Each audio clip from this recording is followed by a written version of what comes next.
Boa tarde a todos. Estamos aqui no 20º encontro da CEAF, Encontro Estadual de Professores, e vamos discutir os desafios de ser professor. Aqui conosco a professora Dice, que é professora titular da UERJ, que é diretora do FCH, Centro de Ciências Sociais, e coordenadora do Laboratório de Licenciatura e Pesquisa sobre o Ensino de Filosofia. Do meu lado, o professor Edgar, que é professor associado da PUC-Rio. O professor Edgar tem experiência com lidera o grupo de estudos de pesquisa de filosofia e tecnologia, um vídeo bem extenso aqui, inclusive faz parte do grupo de ética e mediação algorítmica de processos sociais, que acabou resultando no livro Esquecimento de uma Arte Retórica, Educação e Filosofia no século XX, e assessorou o MEC, Ministério da Educação, na elaboração do BNCC, né? Da BNCC. E também a professora Valéria Vilk, que é professora de filosofia do Rio, ela é coordenadora do curso de pós-graduação em filosofia e tem experiência com educação, com filosofia de colonialidade, também filosofia e tecnologias digitais. E a gente começa o nosso encontro com a palavra da professora Dice, que vai falar sobre o nosso encontro da tarde, na realidade, e vai falar sobre a experiência no laboratório de licenciatura, no Centro de Filosofia. Professora, falando a sua. Boa tarde a todos e a todos. É um prazer imenso estar neste 20º Encontro Estadual de Professores de Filosofia, que é promovido pela CEAF, com apoio do Laboratório de Licenciatura e Pesquisa sobre o Ensino da Filosofia. Na verdade, repetir um pouco o que a Jacira falou pela manhã, é que esses encontros de professores estaduais, né, de professores de filosofia, eles acontecem na UERJ há 40 anos. Eles são bem alunos. E participei de todos. Hoje eu primeiro até esse. Quando nós tivemos greve, não pôde ser feito aqui, então fizemos no Instituto de Educação, mas a maioria das vezes sempre foi realizado aqui na UERJ. Então é um prazer imenso, né? Nós coloquemos essa discussão agora do encontro de professores de filosofia no sentido estadual, porque o laboratório tem patrocinado, desde o momento que ele passa a existir, esses encontros.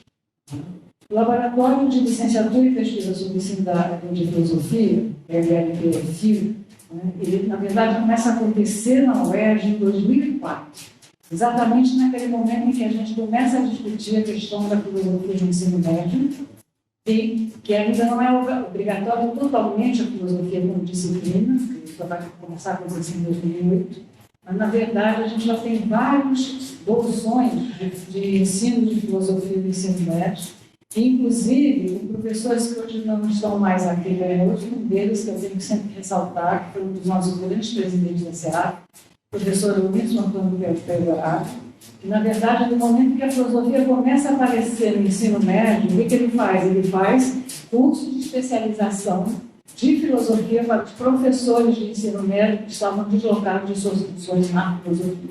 Então, esse primeiro curso foi realizado pelo Bolsa CAPES, na UFRJ, com a participação de professores da PUC, da UFRJ, da Santa Úrsula e também da UERJ, e nós fomos brindados com uma discussão com os estudantes e com os professores de filosofia do ensino médio, e, como resultado, nós obtivemos um livro pensado exclusivamente no ensino médio. Nós só tínhamos uma experiência, que era com o Dom Rezende e Gaviaçu na PUC, que era o curso de filosofia, e esse segundo foi a questão temática. Então, é muito importante essa mudança de perspectiva na filosofia, que não pegou só mais a questão cronológica da filosofia, a sua história, mas a sua história dentro de temas específicos. Então, eu queria resgatar um pouco essa memória, né? E falar agora um pouco do laboratório, que, na verdade, ele só é cadastrado na extensão da UERJ, que ele é um laboratório de pesquisa e extensão, ele é cadastrado em 2009 só, tá? Mas ele existe desde 2004. Desde 2004, o laboratório de licenciatura, ele trazia todos os estudantes de licenciatura da UERJ, de filosofia, para participarem das suas atividades. Então, as atividades eram abertas, como ainda são abertas, para todos os estudantes de licenciatura. Né? Mas hoje nós somos mais sofisticados, porque hoje nós trabalhamos, além dos alunos voluntários, então nós temos 18 voluntários que trabalham no laboratório, entre eles alunos de graduação, alunos de bacharelado, às vezes só, alunos também de mestrado e doutorado. Nós temos também os nossos queridos bolsistas. E o laboratório conseguiu bolsa de todas as modalidades que são acessíveis na UERJ, entre as iniciação científica que vem do CNPq e da FAPERJ, né? As bolsas UERJ, que são as chamadas bolsas do CETREINA, que pegam iniciação à docência, então nós temos 2 alunos que se dedicam a isso, bolsas de estágio complementar também do CETREINA, né? E bolsas de extensão, que na verdade a gente tem uma para a extensão específica do laboratório e uma para a nossa revista, que é a revista que está exatamente cadastrada no laboratório também, a nossa Ensaios Filosóficos, que está indo para o 29º número. Né? A cada ano nós conseguimos produzir 2 números, né? Com pesquisadores, com professores de filosofia, com eventos realizados tanto pela pós-graduação quanto pela graduação em filosofia. Tá? Então, todos esses elementos estão sendo trabalhados neste laboratório. O laboratório veio inicialmente discutindo toda a questão da filosofia no ensino médio, e a gente se dedicava basicamente a isso, porque nós estávamos criando a filosofia no ensino médio, verdade? Né? Trazendo a filosofia como obrigatoriedade, coisa que ela não era. Né? E, obviamente, nós sabemos o que o laboratório passou de 2004 a 2014, né? Exatamente 10 anos, onde nós vemos de novo a filosofia tendo que lutar pelo seu espaço. Mais ainda agora em 2023, que ela quase desaparece do mapa do ensino médio. Então, o laboratório trata dessas questões. Além disso, ele tem vários projetos, subprojetos de pesquisa, a Memória da Filosofia na UERJ, que é realizada por professores da UERJ, que trabalham necessariamente no ensino, a Memória da Filosofia no Brasil. Isso sempre está direcionado a alguns grupos de alunos que se comprometem a realizar esse trabalho, né? Índice de textos e técnicas e também índices de bibliográficos, né? E de cinema também dos estudantes. Então, nós abrimos vários links para discutir filosofia e cinema, filosofia e literatura, filosofia e imagem, tudo isso pensando não apenas no ensino médio, mas pensando também no nosso ensino de graduação. Né? Porque aí ele ficou um laboratório que pudesse pegar todos esses elementos. Né? Além disso, nós temos uma grande criação dos nossos alunos, e pode ter sentado ali, que é o Bruno Moser, que inventou, né, os famosos fragmentos filosóficos. O que é isso? Um projeto de pesquisa, onde eu só dou uma passada para verificar se eles estão fazendo direito, eles estão sempre fazendo direito, né? Que traz todos os artigos que os estudantes querem publicar, mas que não tem saída nas revistas. Né? Então, os fragmentos filosóficos é uma experiência maravilhosa, produzida pelos alunos, e também que identifica a questão da filosofia, não apenas no seu ensino, mas também a pesquisa, também a questão da extensão, né, nos seus projetos e também nos seus escritos. Então, o Bruno está de parabéns, ele tem uma equipe que trabalha com ele dentro do laboratório, né? E geralmente, né, todas as nossas iniciativas sempre não são dos professores pesquisadores, mas são dos professores pesquisadores já com seu grupo de alunos que trabalham em determinadas situações. Né? Então, o laboratório está há muito tempo trazendo essas questões. O laboratório tem também a nossa revista Ensaios Filosóficos, como eu falei, que é bianual, né? Desculpe, semestral, tá? Semestral, né? Ela está agora no Vales Carlos P2. Tudo isso é trabalho dos estudantes junto com os pesquisadores.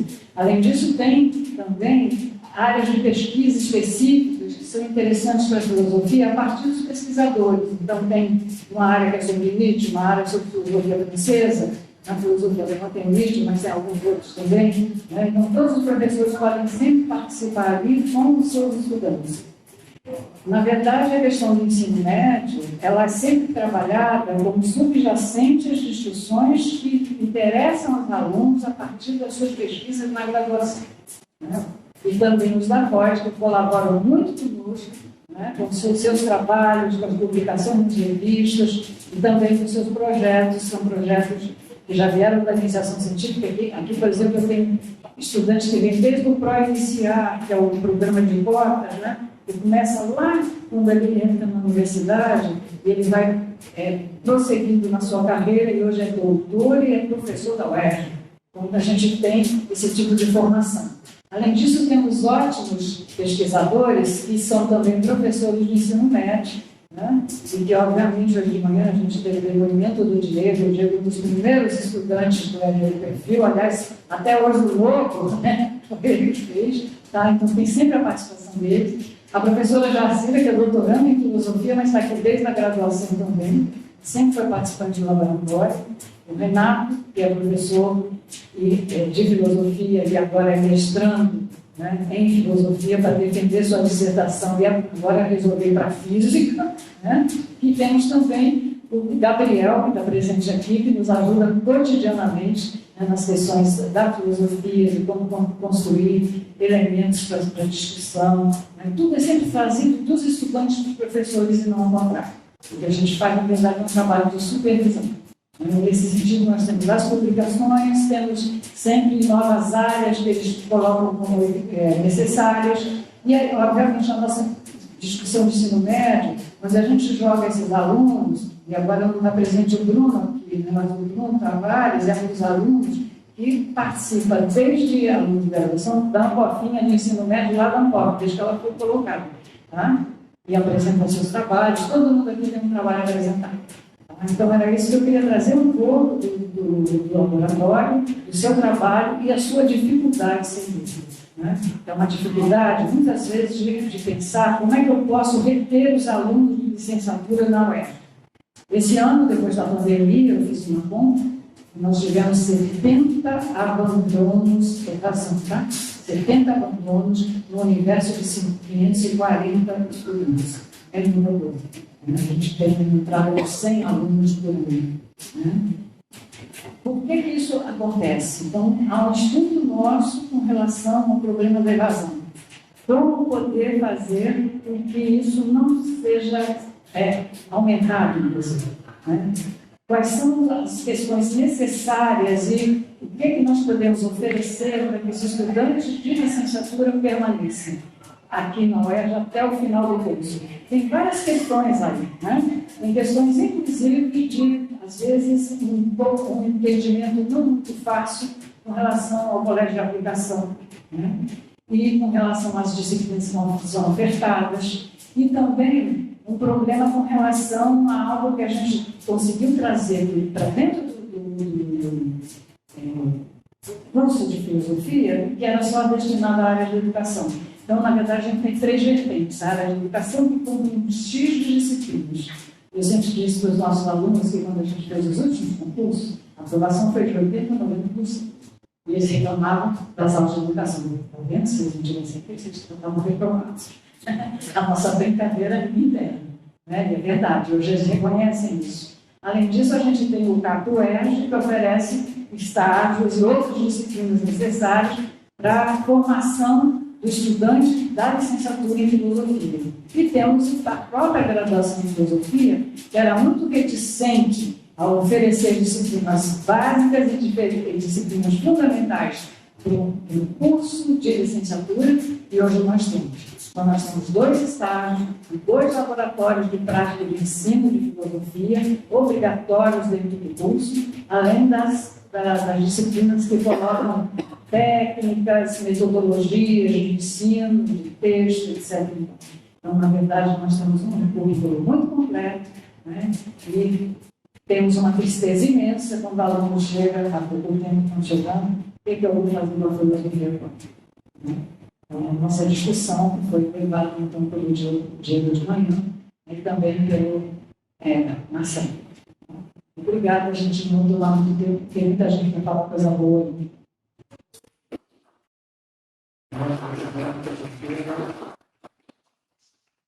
A gente agora passa a palavra para o professor Edgar, provavelmente vai fazer essa relação entre educação e tecnologia, né, dentro dessa ótica de ser professor. Eu acho melhor, né? Boa tarde, tudo bem? Boa tarde, eu queria agradecer ao Vladimir, ao pessoal do CEAP. O convite, sempre que eu venho aqui, é sempre muito prazeroso, né? Muito produtivo para mim, no sentido de reciclar, de rever os pontos de vista. A recomenda do Vladimir foi pontualmente alinhar novas tecnologias de educação do ponto de vista da filosofia. E eu tenho uma preocupação enorme, né, quando eu vejo, por exemplo, se falando de todo o esforço, enfim, de combater a evasão e, enfim, oferecer para os alunos alguma coisa dotada de sentido. Pensar como é que esse esforço ele dialoga já com as novíssimas tecnologias e como ele passará a dialogar doravante e o que é que já está acontecendo nesse entrelaçamento, nesse cruzamento. Né? Então, preparei esse PowerPoint. Seria bom que vocês pudessem ler, se vocês estiverem desconfortáveis na hora que entrar as partes de letra mais miúda, por favor, cheguem mais perto aqui da tela. Eu acho que até é bem bom o contraste, né? Preparei a coisa em 5 tópicos. Primeiro, tentar entender, explicar o que eu estou falando quando falo de hegemonia tecnológica. Depois, quais são as posições hoje visíveis, existentes, relativas a essa hegemonia. Como eu não posso tratar de tudo, né, a tecnologia é um conceito bastante, contornos bastante difíceis de precisar, eu vou fechar a minha lente no caso das IAs, né, especificamente dessas IAs mais recentes, que tiveram um boom no final do ano passado, quando a OpenAI abriu para público as primeiras LLMs de alto poder, né, os grandes modelos de linguagem, lá de language model. Sobre esse foco, eu vou discutir questões filosófico-pedagógicas e encerrar minha fala. O primeiro problema é dimensional. Né? Eu não estou falando do serrote, do alicate em cima da mesa. Estou falando de uma coisa que nos cerca, de uma coisa que nos condiciona, se me perdoa a metáfora, o ar que a gente respira. Né? Aqui estamos respirando esse ar. Embora estejamos fazendo filosofia, eu estou com um computador na minha frente, uma televisão atrás, um equipamento gravando, transmitindo, e não se vê, um microfone na mão, e se a gente for andando para trás, o Vladimir e eu estamos de óculos, né? A Valéria está com uma máscara de altíssima tecnologia, e vamos por aí fora. Comemos comida geneticamente modificada, adubada, enfim, né? Isso está por toda parte, eu estou caracterizando isso como ubiquidade. E se discute hoje se, de fato, isso é uma espécie de, digamos assim, instrumento à nossa disposição, ou se isso já tem agência própria. Né? Eu, particularmente, entendo que a concepção antropológica instrumental ela é largamente insuficiente para lidar com o que a gente está, enfim, que a gente tem hoje diante, em torno de nós, diante da vista. Ou seja, pelos motivos, inclusive, que eu já aduzi. Né? Volta e meia a gente se surpreende, tenta dançar conforme uma música que a gente não sabe exatamente quem é que está tocando.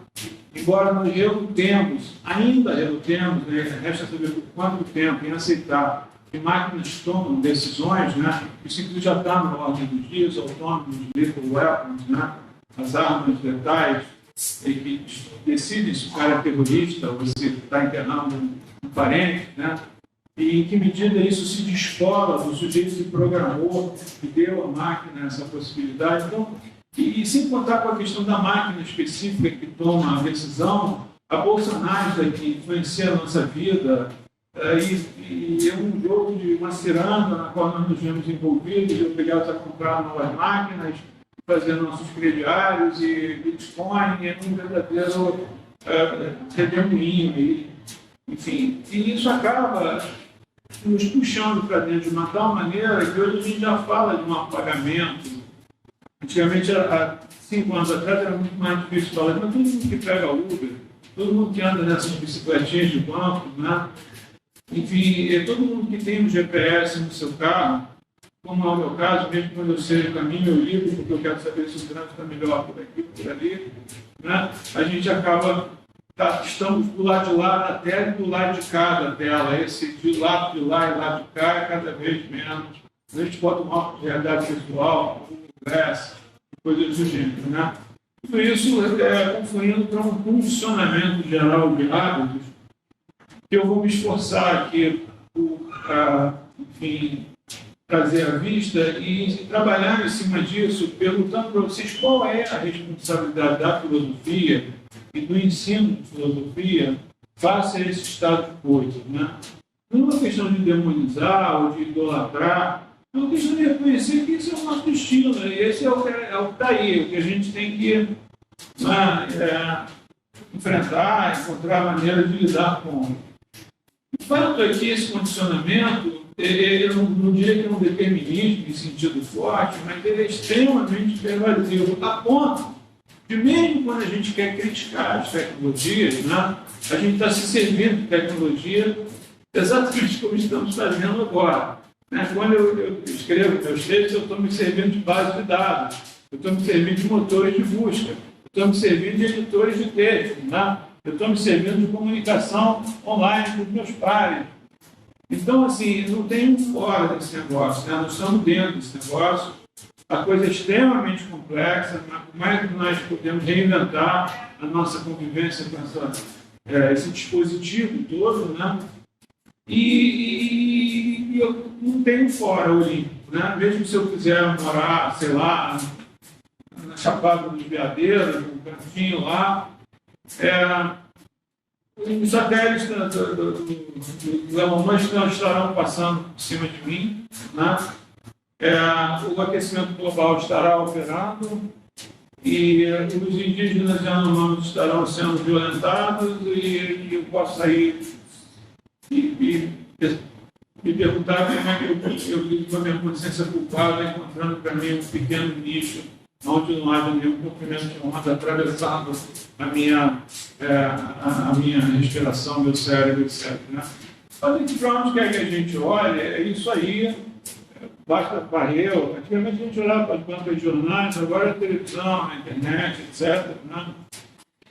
E eu insisto, não estamos falando de uma coisa assim pontual que nós podemos dizer, não, agora às 10 horas da noite o síndico resolveu que não pode mais furar, não pode mais martelar. Não é isso, não é disso que a gente está falando. Né? Borrei aí os perfis por razões éticas, mas desde muito cedo as crianças estão brincando com as telas, etc. As pessoas não dormem sem olhar o e-mail, ver se aconteceu alguma coisa, deixou de acontecer, etc. Né? Já meio que dei esse exemplo dos deslocamentos com GPS. Os jogos são das indústrias, se é que esse nome se aplica, mais prósperas, né? Junto com outras, como o petróleo, como armas, como, enfim, cada vez mais você tem certames. E esses jogos, eles são o que eles são. Tem jogo de todo tipo, não adianta reduzir a coisa ao bom ou ao mal, a questão de se eles geram ou não geram violência, eles são misóginos, não são misóginos. O fato é que um menino que fica à noite, à madrugada, jogando, seja o Counter-Strike, seja o Free Fire, seja o Fortnite, dependendo de quanta banda ele tem, e o que ele prefira, ele vai desenvolvendo um conjunto de hábitos que tem a ver com esses jogos, tem a ver com expectativa de ação e reação, tem a ver com espacialidade, tem a ver com orientação, né? Tem a ver com aspecto tátil, né? Eu, por exemplo, sou muito ruim com joysticks, prefiro melhor com teclado. Mas, enfim, tudo isso para dizer que essas ferramentas têm um poder de condicionamento incomparavelmente maior do que tinha de serrote, né? Quer dizer, não é uma coisa que você possa dizer, eu uso tanto. Ontem, na minha aula de filosofia da tecnologia, eu pedi para os meus alunos cada um entrar no seu celular e ver o seu consumo médio de tela né? E na minha turma foi 4 horas e 52 minutos. 4 horas e 52 minutos a média dos meus alunos. Uns que tinham 5 e pouco, tinha um só que tinha 2 horas de consumo diário, etc. Então, as pessoas andam olhando para o celular, as pessoas dirigem motocicleta olhando para o celular, né? Então, não é uma questão assim, instrumental à moda antiga, né? Isso tanto é assim que proliferou uma bibliografia incontrolável em torno desse troço. E eu, com uma orientanda minha, uma doutoranda, resolvi categorizar isso e chegamos a 2, 4, 6, 7 rubricas, sendo que a 7ª rubrica é uma trapaça nossa, né? A incapacidade de continuar categorizando. Então, quer dizer, diante desse fenômeno e da inquietação que ele produz, a gente tem os legalistas, que acham que nós precisamos aprovar leis, e nós estamos agora com a 2338 tramitando no Senado, né? É a nossa lei de regulação da IA. E essas pessoas acham que vão resolver o problema, né? Vão encaminhar esses desenvolvimentos através da LGPD, GDPR, e por aí, né? Eu sou bastante cético em relação a esse tipo de encaminhamento, embora acho que ele seja necessário em alguma medida. Os prudencialistas dizem, peraí, precisamos gerar alguns protocolos dentro da comunidade de desenvolvedores que nos garantam que essas inteligências artificiais não vão se voltar contra nós em algum momento. Nós não perderemos o controle desse desenvolvimento. Uma figurinha carimbada é o Boston, né, que era um transhumanista, inveterado, fazer uma apologia do transhumanismo.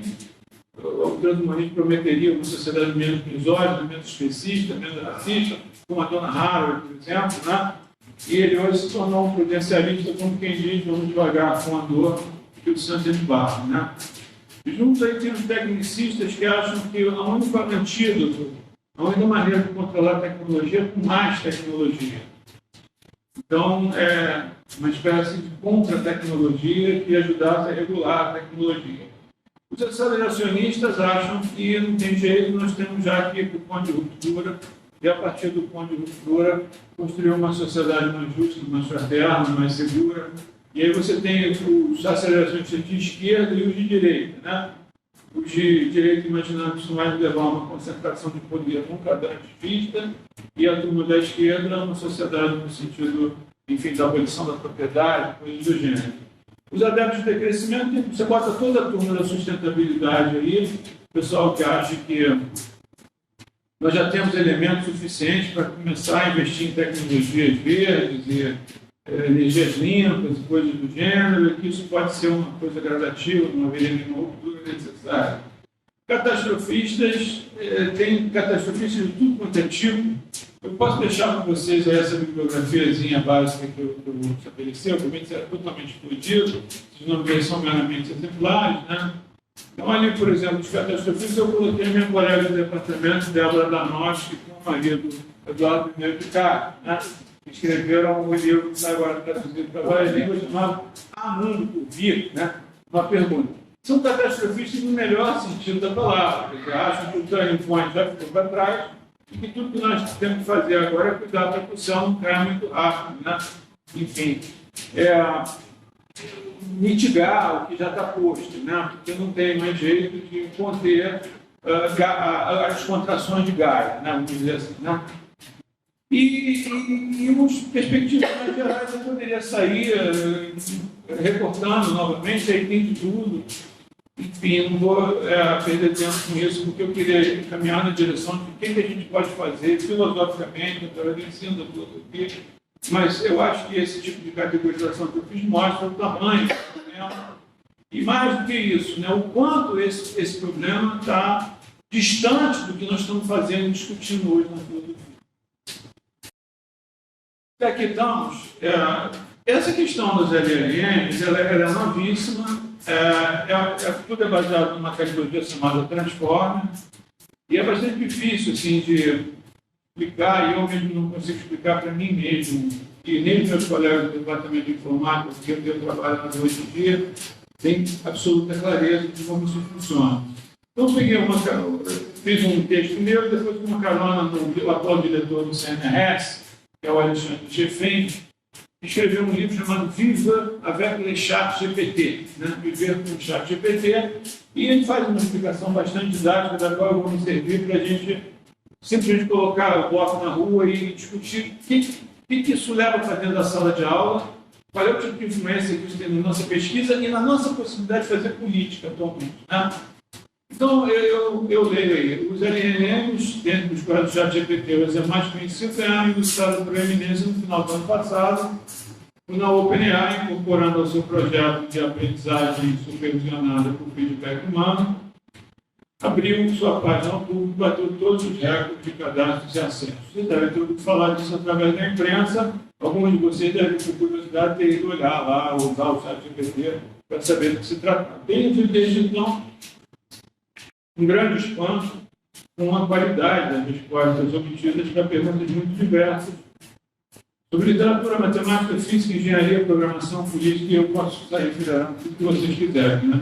Observou isso mesmo com raiva, com frenesi, em relação aos possíveis efeitos dessas tecnologias, especialmente no campo da educação. Quantas pessoas aqui já anunciaram o chat GPT dentro dessa sala?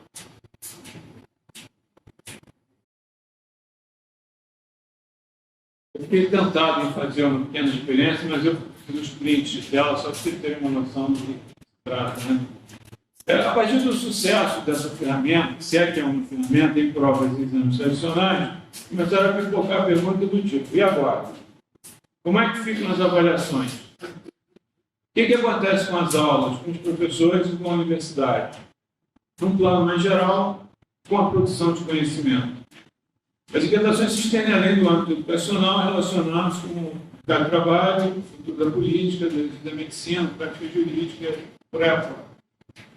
Por tudo isso, precisa avançar uma compreensão mínima do fenômeno, que é o que indica, tende a se radicalizar com a proliferação de ferramentas congêneres, aplicadas não somente à produção de textos, mas de imagens, vídeos e outras ideias. Tudo está acontecendo tão rápido que a Boston Dynamics, agora adquirida pelo Google, já está emplacando o ChatGPT dentro do robô, né, que fica em pé, dança, etc., com seus sensoriamentos. Então, a linguagem já está sendo processada em nível de linguagem oral, convertida em token, respondida em nível oral.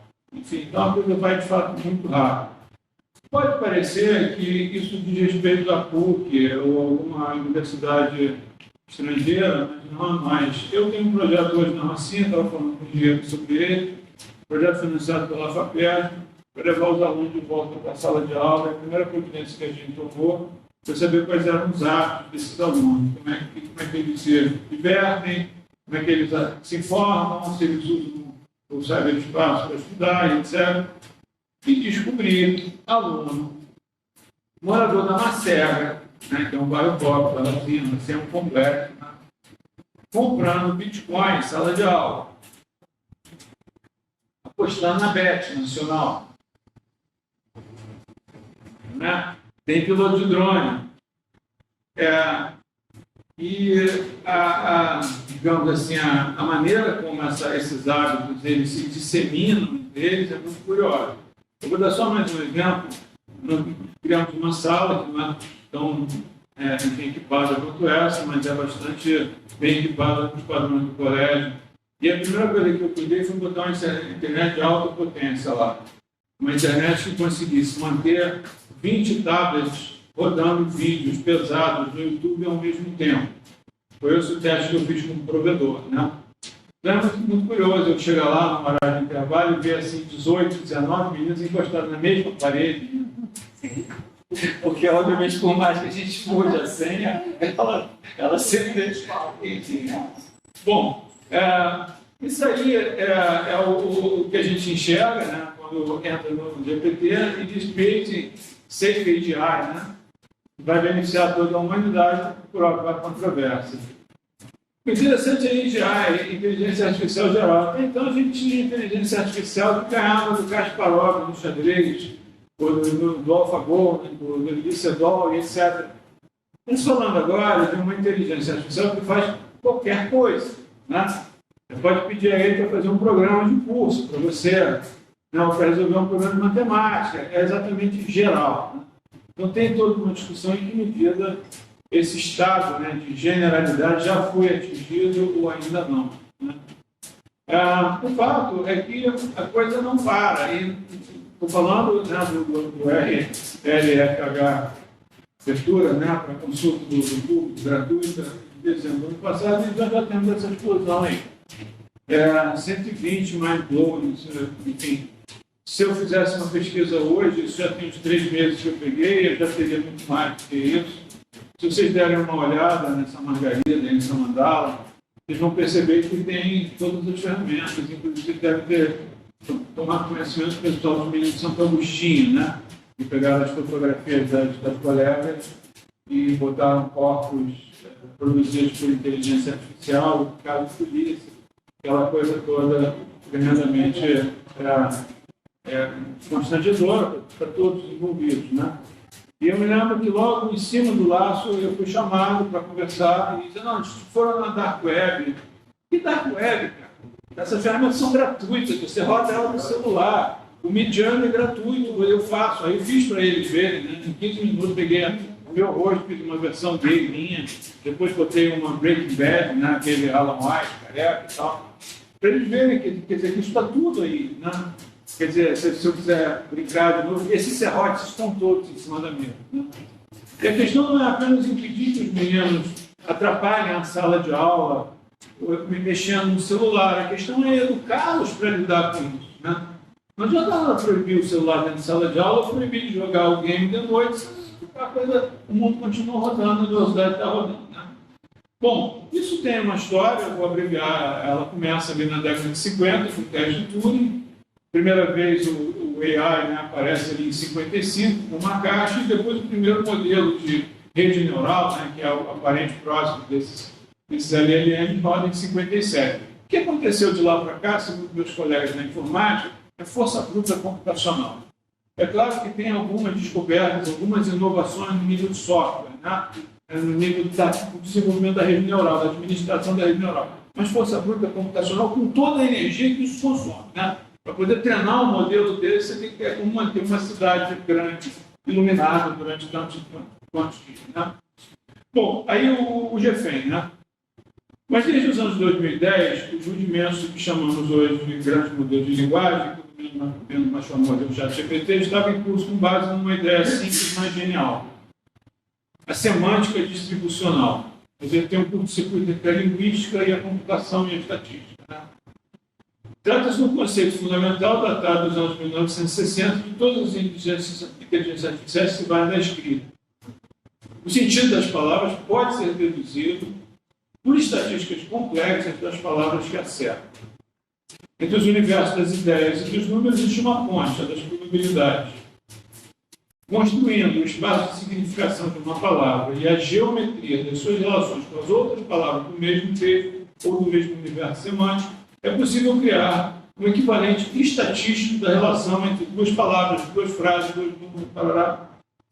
Aquilo que chamamos de significação latente e que permite a sua tradução em outras coisas. Desde então, o algoritmo pode predizer a palavra que se seguirá a uma outra data, exatamente como faz o ChatGPT, fazendo de nós anões sobre um mundo gigante.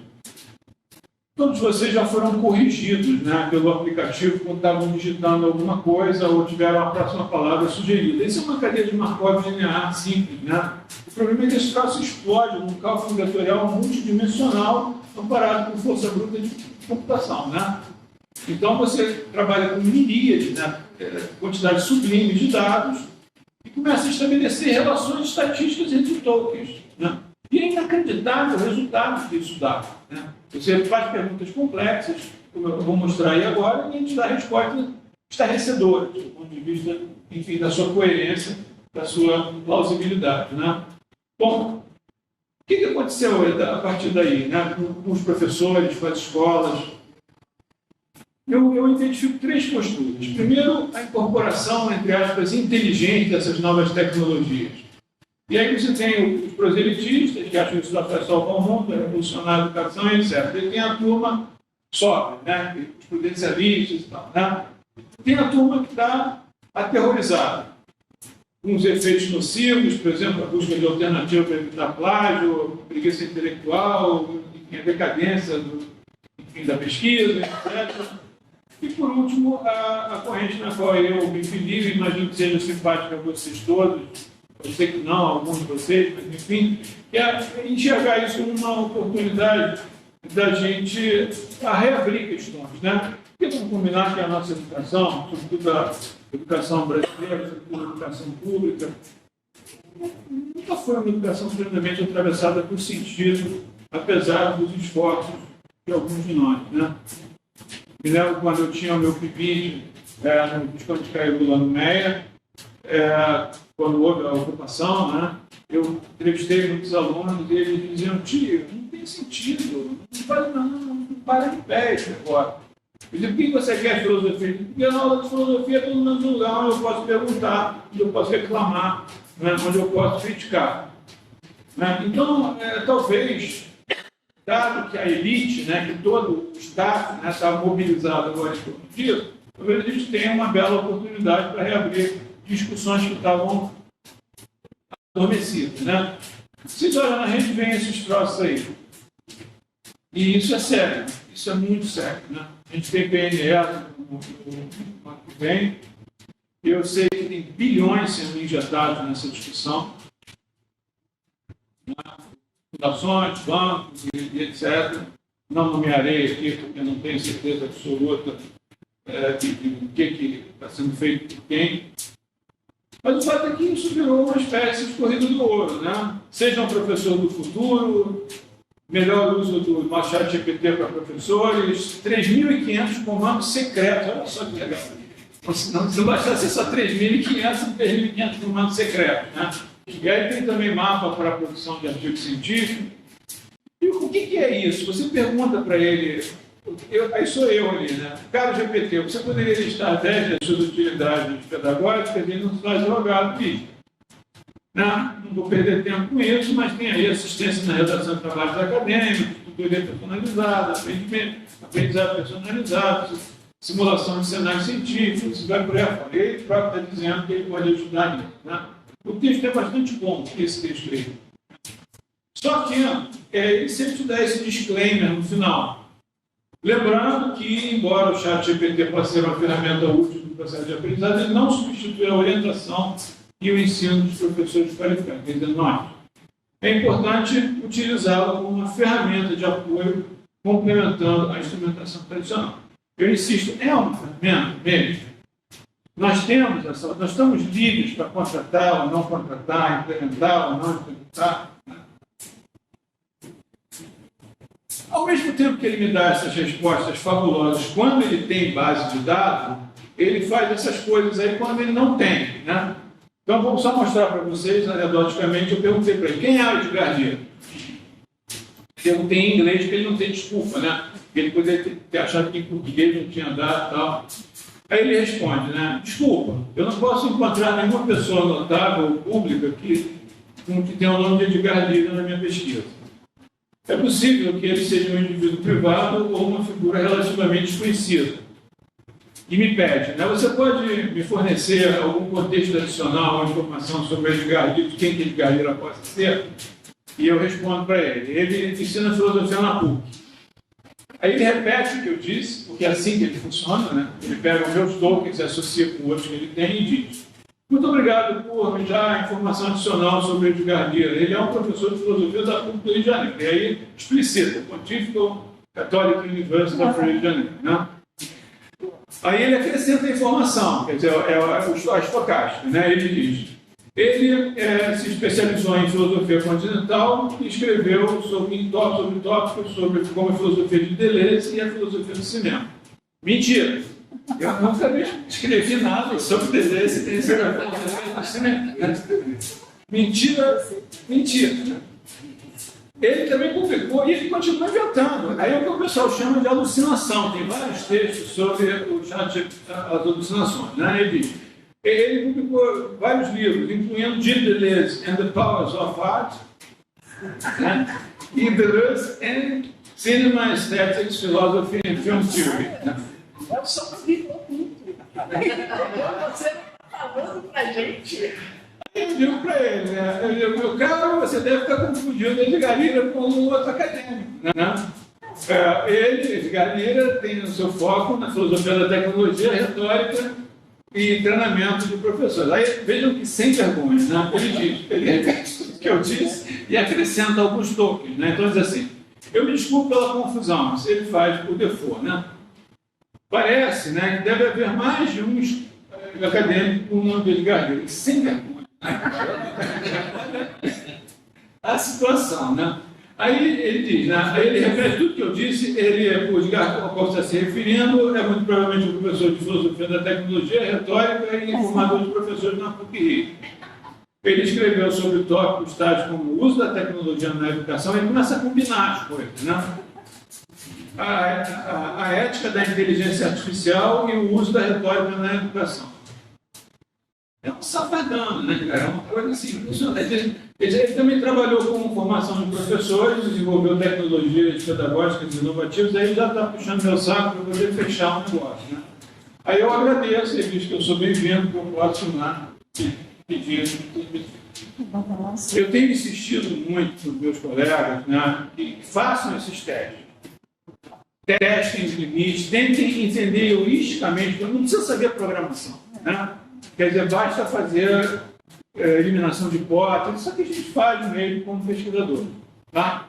Bom, como é que a coisa está funcionando?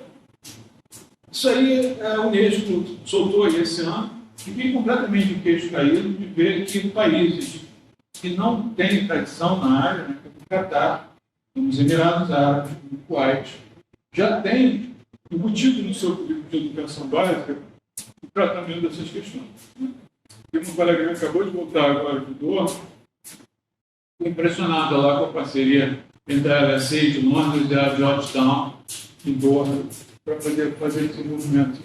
Os Emirados Árabes produziram um documento impressionante em cima de inteligência artificial. Os caras estão apostando pesado nisso, né? Bom, nós temos aí o PNR, que eu já chamei a atenção de vocês, que eu acho que o futuro da nação se define no ano que vem, 2024. Dependendo do que a gente conseguir ou não conseguir, né? Embora o PNR terminou agora em 2024 tenha sido um fracasso, e o fato é que você tem gente aí querendo fazer moratória, você tem instituições como a Science por tendo proibido, né, o uso dessas tecnologias no seu campo, ameaçando expulsar os alunos, não vou perder tempo lendo esse texto, traduzir ele aí, né? Mas é o que está dito ali, né? As sanções pela utilização do software podem ir até a exclusão da instituição, mesmo do ensino superior francês como um todo.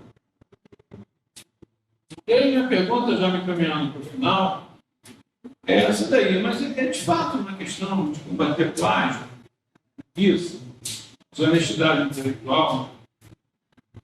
É disso que se trata.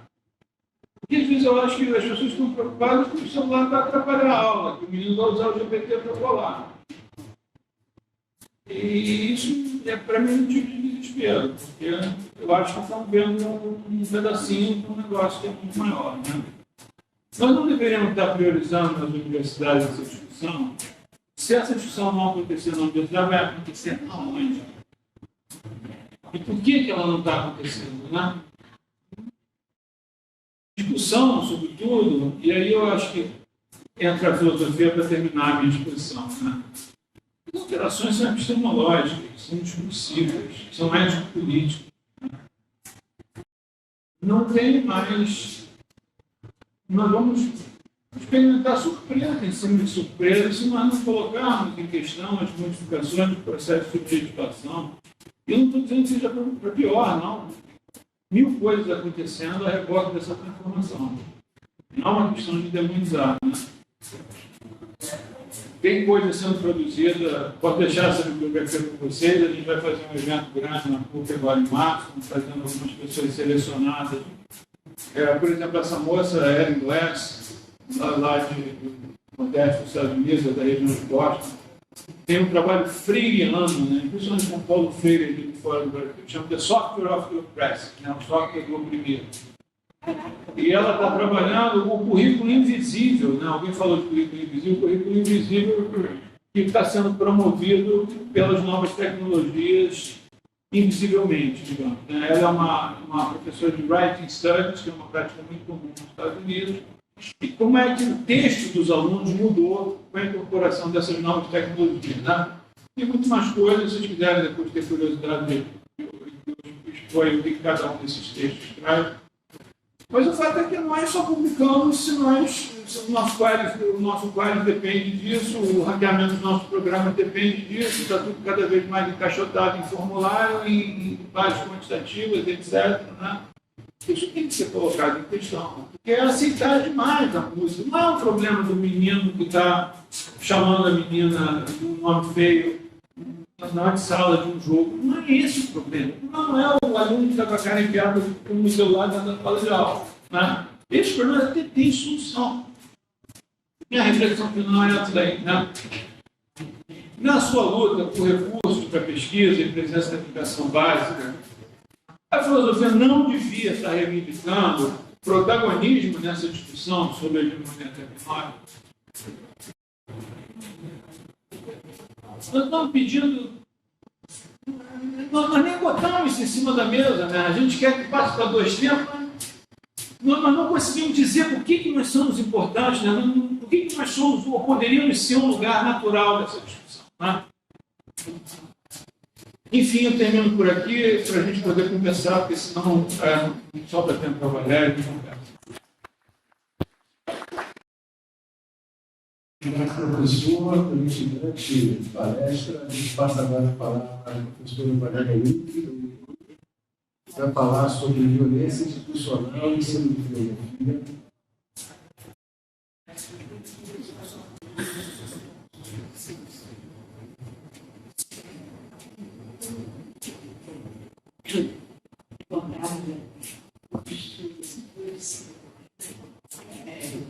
Quem vai assistir depois,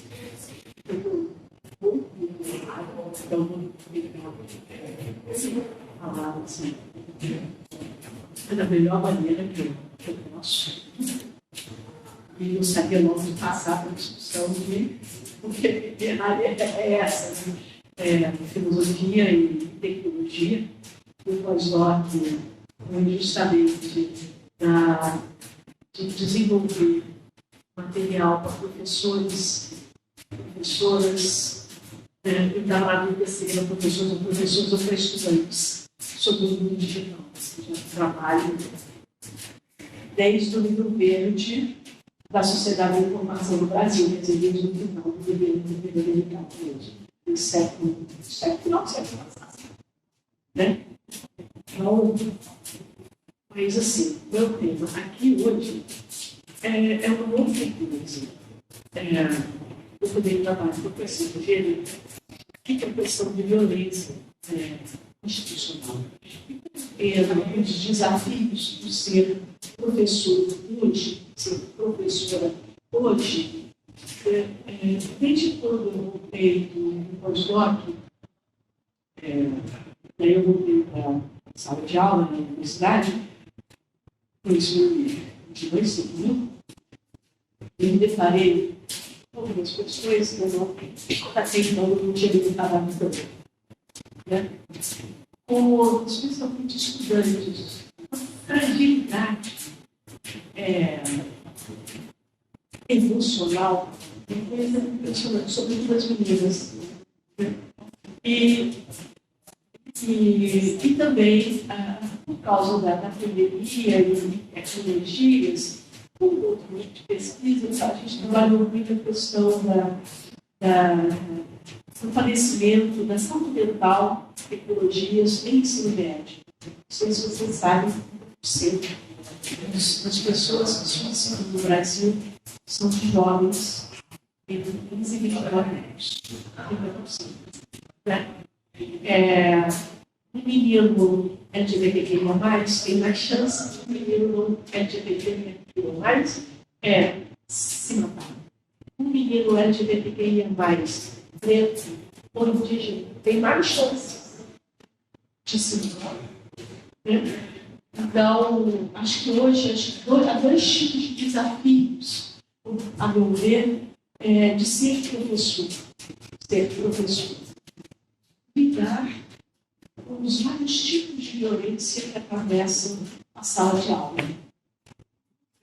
Essa seria uma. E a outra,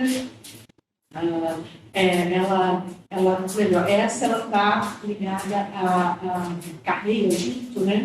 A questão das violências institucionais no ensino de filosofia.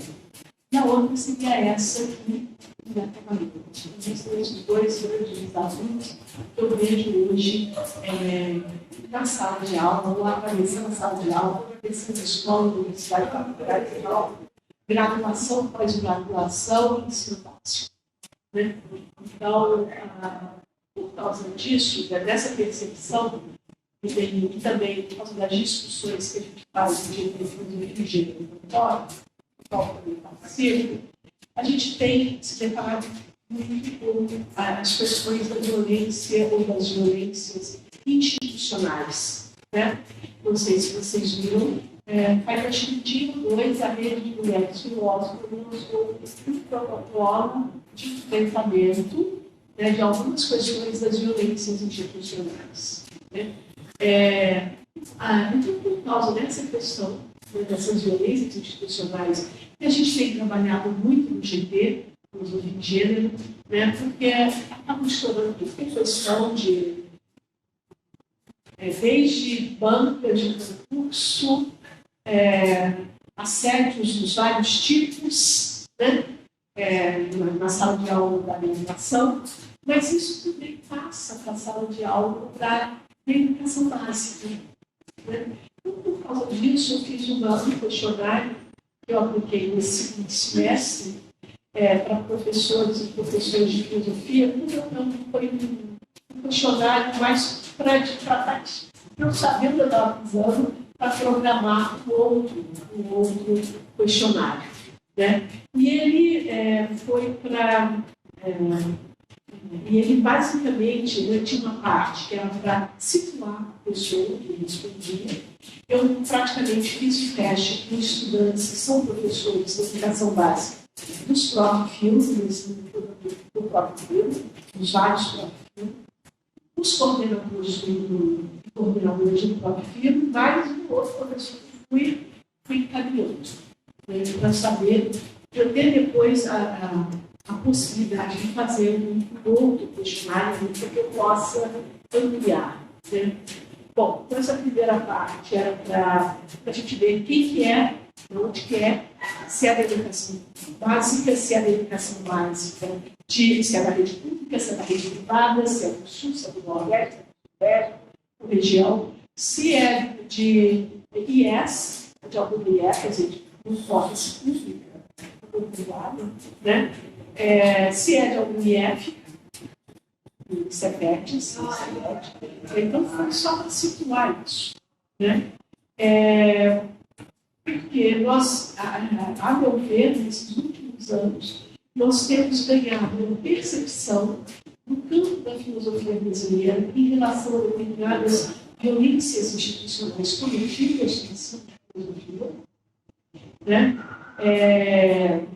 E isso para quando a gente precisa ter um levantamento, uma pesquisa quantitativa mesmo, né? Para que eu possa ter um panorama do que está acontecendo. Né? Então, contra as chamadas violências institucionais. Então, dentro dessas violências, eu saiu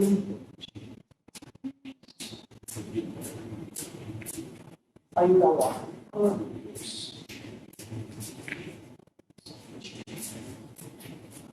Eu levei em consideração três situações diferentes. Né? Você já sofreu alguma situação de violência em suas trajetórias formativa ou profissional por motivo de gênero, tais como assédio moral, sexual, epistêmico, racial, religioso, agressões físicas, verbais, psíquicas, meios virtuais, stalking e bullying. Né?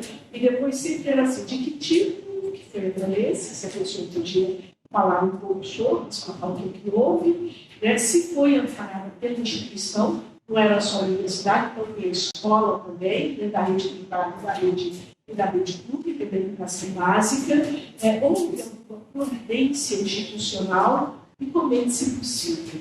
A outra você já acompanhou alguma situação de violência nas trajetórias formativa e ou profissional de algum ou alguma colega docente da escola ou do departamento cognitivo de gênero, tais como a mesma coisa, assédio moral, sexual, racial, religioso, agressões físicas, verbais, psíquicas, por meio do stalking, bullying, por exemplo, né? E depois você acompanhou alguma situação de violência nas trajetórias formativas de algum discente de qualquer gênero e orientação sexual por motivo de gênero, né? E por fim, sempre questionando, né, se houve alguma coisa, se foi comunicada a instituição, se a instituição tem algum protocolo de conduta, né? E, por fim, práticas violentas e não violentas de fazer e lecionar filosofia e modos filosóficos e pedagógicos de enfrentamento. Então, eu perguntei, né, se a pessoa identificava a existência de práticas violentas de fazer e lecionar filosofia, que pedia sempre a você, tem como comunicar o informal que é possível falar, vários responderam, o outro não me sinto segura, ou não me sinto seguro para comentar. Tudo bem, né? Em sua prática de fazer e lecionar filosofia, você identifica práticas pedagógicas e filosóficas que permitam o enfrentamento das circunstâncias assinaladas por você, né? E, por fim, na instituição em que trabalha, você identifica práticas violentas de fazer e lecionar filosofia, né? Então, assim, eu tive um determinado número de respostas que me permitiu, quase 30% de respostas, a resposta é uma boa resposta, né?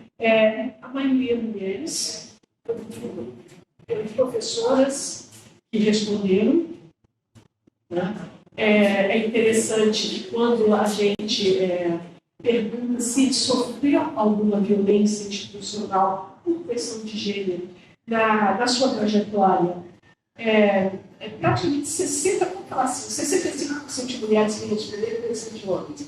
Praticamente, a resposta de que nunca sofreu é de homens. É de homens. Só 2 casos de homens que, enquanto professores de educação básica, se sentiram afrontados pela questão da orientação sexual, né, em sala de aula, entre sala e da escola. Né? Mas praticamente só as mulheres que responderam, afirmando que havia acompanhado, que havia sofrido, ou que havia acompanhado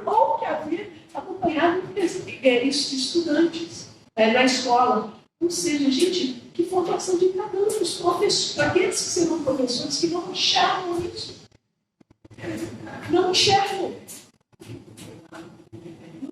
As meninas, as futuras professoras, não enxergam. E a filosofia é notadamente masculina. Entram muito mais homens do que mulheres, vão para a pós-graduação muito mais homens do que mulheres, permanecem na pós-graduação muito mais homens do que mulheres, vão para doutorado, doutorado, muito mais homens do que mulheres, e simplesmente tem de perceber que os homens, os filósofos, não têm essa percepção. Seja no seu local de trabalho, seja em relação a algum colega docente, mesmo sem inglês, e seja em relação a estudantes. ele assim, né? Eu fiquei muito embasbacada por isso, né? Com essa situação.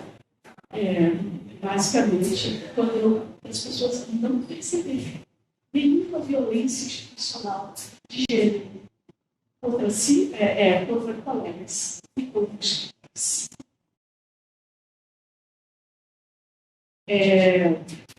Eu fiquei muito chocada com o que esses questionários me revelaram enquanto os filósofos.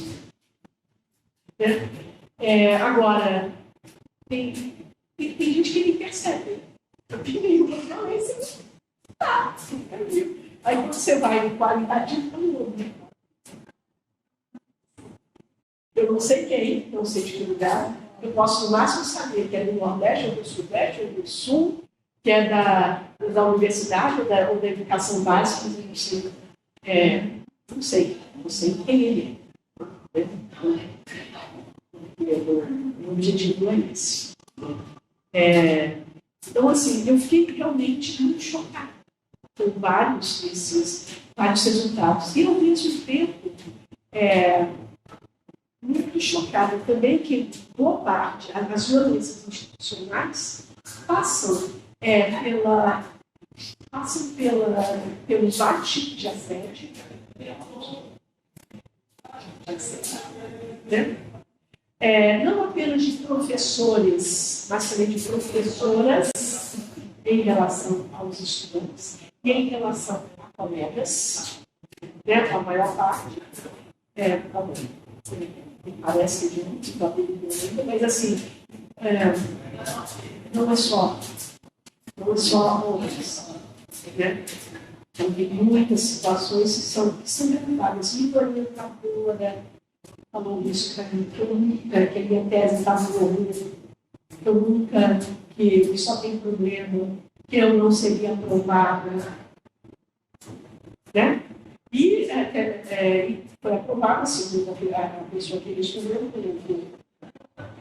por indicação para publicação.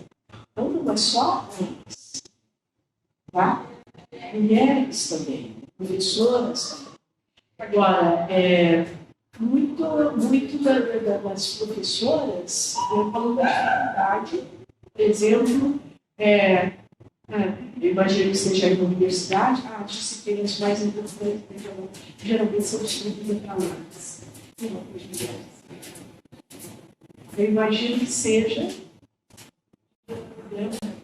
Estou levantando, fazendo a análise qualitativa da cada relatório, questionário, mas é uma coisa impressionante. E as violências, uma das violências mais comuns do ensino de filosofia